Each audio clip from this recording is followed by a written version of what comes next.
Welcome to The Explainer.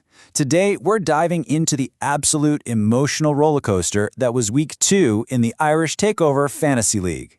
We saw everything from nail-biting photo finishes to, well, just complete demolitions. So let's break it all down. All right, so let's just start with the one question that every single fantasy manager has lost sleep over. The one that has you glued to your phone, refreshing it over and over on a Monday night. Seriously, how agonizingly, painfully close can one of these matchups get? Well, it can get this close. We're talking about a margin so razor-thin it's basically non-existent. After both teams put up over 124 points, the whole thing came down to less than 8. This is the kind of loss that makes you rethink every single life choice you've ever made. Okay, let's really dig into this matchup between AAA and Tampa Bay, because honestly, it is the perfect example of the sheer agony and ecstasy of playing fantasy football. I mean, this was a straight-up heavyweight fight. On one side, AAA gets this monster 30-point game from Jonathan Taylor, but then Tampa Bay answers right back with Amon-Ra St. Brown just going completely nuclear for almost 37 points.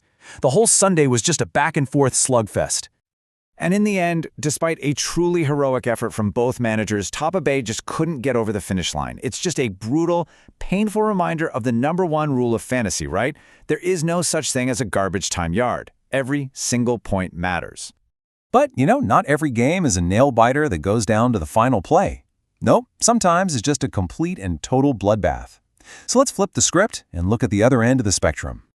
And this week was a classic tale of feast or famine. You had Grace Wins absolutely feasting with over 134 points, the highest score of the week. And then you had a famine. A true famine for Dick Pitts, who couldn't even break 90. We're talking about a nearly 50-point difference between the best and the worst. Yikes. For Grace Wins, the story was simple, and it was all about the quarterback. Jared Goff basically decided to win this matchup all by himself, dropping an insane 45.96 points. That's not just a good week, that's a performance that defines your season, carrying the entire team to a win. And then you have Dick Pitts. Man, it's tough to even point the finger at one player here because, well, it looks like nobody got the memo that there was a game. Their top scorer was their defense. It's a catastrophic week when your defense is outscoring all your star players. Just a total no-show from the entire squad. All right, let's zoom in a little bit and look at the individual players. Who were the real heroes that put their teams on their backs? And who were the guys that completely let their managers down in Week 2? These guys were the titans of the week. We already talked about Jared Goff's completely absurd 45-point bomb, but look at Malik Neighbors, nearly hitting 39 points for Team A.J. Bondra, and Amon-Ra St. Brown with almost 37. These are the players that win you a week all by themselves. But hey, for every hero, there's always a villain. So what about those certified can't-miss stars who just vanished? Left their managers high and dry? Oh yeah, Week 2 had some absolutely shocking disappearing acts. 2.3. That's it. That was the grand total from superstar first-round pick Derrick Henry. The Dogtown boys were counting on him to be their rock, and instead, he delivered a performance that you can only really call a catastrophic failure. Oof, that one hurts. But, believe it or not, it gets worse. You think 2.3 points is bad? How about 0.65? That was the grand total from elite tight end Mark Andrews for the Moran clan.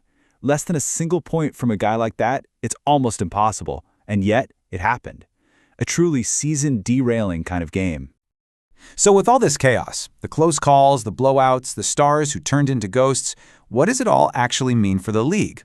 Let's zoom out and see how the balance of power is shifting. Yeah, after just 2 weeks, you can already see the league starting to split into tiers. You've got a clear top group with Dogtown Boys, AAA, and the Queen all sitting comfortably at 2-0. And then you've got the basement. Ajabandra, Moran Clan, and Dick Pitts are all stuck in an 0-2 hole, and they've got to be desperately searching for some answers. And for those teams at the bottom, that big red panic button has got to be glowing.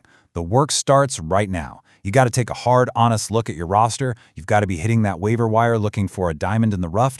And yeah, it's time to start sending out some trade offers. An 0-2 start isn't a death sentence, but it is a massive wake-up call. Which, really, it all brings us back to the ultimate question of fantasy football, doesn't it? You can do all the homework, you can make all the right moves, and you can still lose because Derrick Henry forgot how to play football for a week, or Jared Goff decides he's going to be Joe Montana for a day. So, how much of this game is skill, and how much of it is just pure, beautiful, infuriating luck? That's the question to chew on as we head into Week 3.